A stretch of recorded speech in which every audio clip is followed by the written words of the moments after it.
Sveiki, šiandien aš jums parodysiu touchdown race atlikimą visą. Tai bus tutorialas pagal prašymą. Iš pradžių pereikim porą žingsniukų. Pirmas žingsniukas tai iš tikrųjų būtų reizas, paprastas, nu nelabai aš jį moku, bet taip to. Taip, matėt, kaip mano koja ėjo. Kairė priekyje, tai yra užsimetimo koja.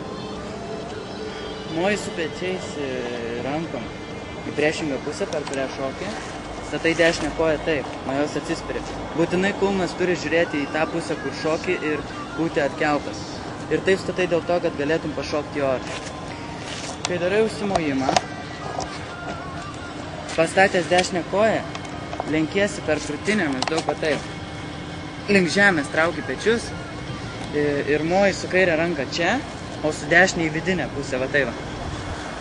Panašiai į erielę, tai čia biškai kitaip. Kai moji taip, šitą kairę koją keli į viršų. Įsilieti per klubus ir statai ranką. Svarbiausia pamatyti žemę.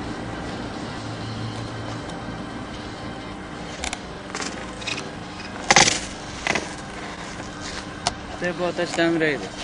Matėt, aš dariau viską tą patį kaip ant paprasto reizo, tik pakišau kairę ranką. Tai pagalbinė ranka, kad paprasčiau būtų užsimoti dėl ST ir kitų dalykų, jeigu nori ką nors jungti. Taigi, parodysiu dar iš šono.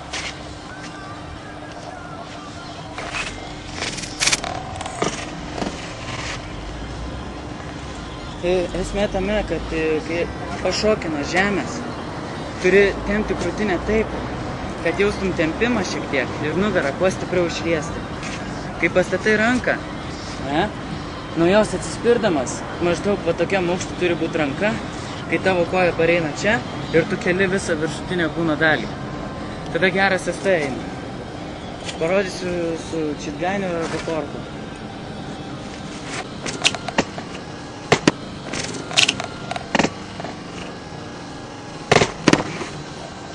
Supratote esmę mano. Viskas.